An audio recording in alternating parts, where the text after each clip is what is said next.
Hello বন্ধুরা, তোমরা সবাই কেমন আছো? Welcome my back to channel Bharatiyan Aditi ব্লকে। চলে এসেছিলাম তালদিক মামা শ্বশুরের ছেলের বিয়ে ছিল। বৃহস্পতিবার বিয়ে ছিল, শুক্রবার দিন আমি এসেছি, বিয়েতে আসতে পারিনি। এই দেখো আজকের বাড়ি যাব, আজকে শনিবার বাড়ি ফিরছি। তাই আর আজকের একটা মূল কারণ আছে, আমার শাশুড়ির বাপের বাড়ি, মামা শ্বশুরের বাড়িটা তোমাদের তো বলেছি আগের একটা ভিডিও। আজকে চলে যাব মাঠে ঘোড়াছুট দেখতে, ঘোড়াছুট দেখেই তারপরে বাড়ি যাব বন্ধুরা। তোমাদেরকে ঘোড়াছুটটা আমি দেখাবো, পুরোটা শেষ থেকে পুরোটা দেখাবো যেইটুকুনি আমি দেখতে পেয়েছি।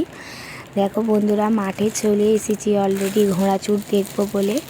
মেয়েকে কোলে নিয়ে দাঁড়িয়ে আছি আর ভিডিও করছি।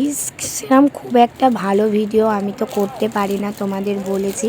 ঘোড়ার অপেক্ষায় আমরা দাঁড়িয়ে আছি। দেখো দেখো বন্ধুরা, মাঠে প্রচুর লোক হয়েছে। আমি এই ফার্স্ট টাইম ঘোড়াছুট দেখছি। তবু তালদিক তো আমার মামা শ্বশুরের বাড়ি আর আমার শাশুড়িরও বাড়ি।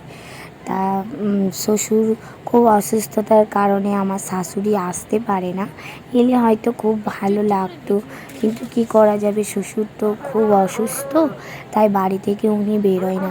তার উপলক্ষে আমরাই এসেছিলাম। দেখো মাঠে দাঁড়িয়ে আছি, প্রচুর লোক হয়েছে। আমি ফার্স্ট টাইম ঘোড়াছুট দেখছি, আর এতটাই দূরে ঘোড়া আছে যে দেখতেই পারছি না, তবুও আমি মাঠে ভিডিওটা শ্যুট করছি। আমি অনেক অপেক্ষায় আছি যে ঘোড়াটা কখন ছুটে আসবে, আমি ভিডিও করব।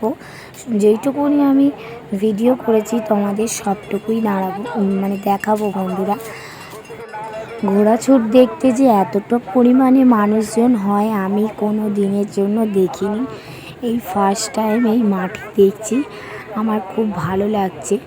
আর বন্ধুরা, বৃষ্টি প্রচণ্ড হচ্ছিল, বৃষ্টির কারণে মাঠটা পুরো ভিজে গিয়েছিল, একদম কাদা কাদা হয়ে গেছিলো। সবাই ভেবেছিল তো আজকের ঘোড়াছুট হবেই না, কাদাতে কি আর ঘোড়া ছুটতে পারবে, ঘোড়াছুট হবে না। তারপরে অনেক অপেক্ষার পরে ঘোড়াছুট হবে, মাইকে অ্যানাউন্স করেছে, তাই আমি দাঁড়িয়ে গেলাম।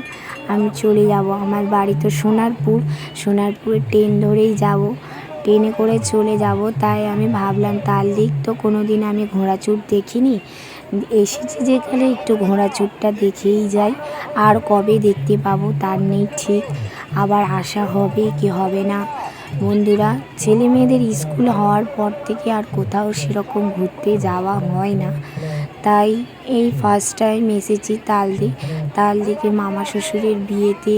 মামা শ্বশুরের ছেলের বিয়ে ছিল বলে উপলক্ষে এসেছিলাম, তবু তো আমি তোমাদের বলেছি যে বিয়েতে আমি আসতে পারিনি।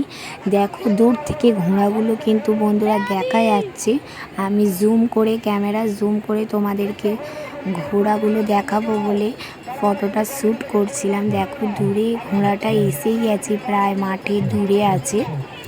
সবাই লোকারক লোক অনেক অপেক্ষা করছে ঘোড়াগুলো কখন আসবে আর ছুটবে, কে ফার্স্ট সেকেন্ড থার্ড হবে।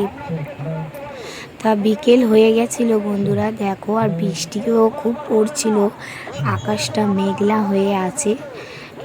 তবু যেইটুকুনি সময়ে আমি ওখানে ঘোড়াছুট দেখছিলাম, বৃষ্টি পড়ছিল না।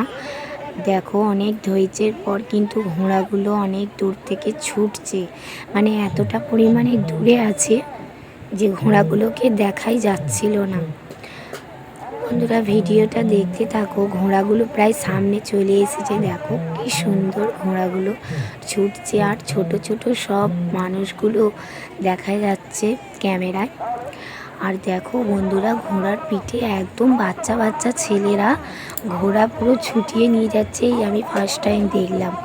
আমার তো খুব ভালো লেগেছে বন্ধুরা। তোমাদের যদি ভালো লেগে থাকে তাহলে লাইক কমেন্ট আর শেয়ার আর সাবস্ক্রাইব করে দিতে ভুলো না বন্ধুরা। এই দেখো ঘোড়া চলে এসেছে, অতি তীব্র বেগে ঘোড়াগুলো মানুষের সামনে দিয়ে চলে এসেছে, মানে এতটাই পরিমাণে জোরে ছুটছিল, প্রায় 6-7টা ঘোড়া মানুষের মাঝখান থেকে চলে এসেছে। তাই মাইকে অ্যানাউন্স করছিল যে ঘোড়াগুলো আসছে, সতর্ক থাকতে। দেখো বন্ধুরা, ঘোড়াটা তীর বেগে ছুটছে কীরকম, আর চাবক দিয়ে পেটাচ্ছিল। আমার ভিডিওটা বন্ধুরা এইটুকুনি। তোমাদের ভাল লাগলে অবশ্যই ভিডিওটা দেখো বন্ধুরা। এই বলে টাটা বন্ধুরা।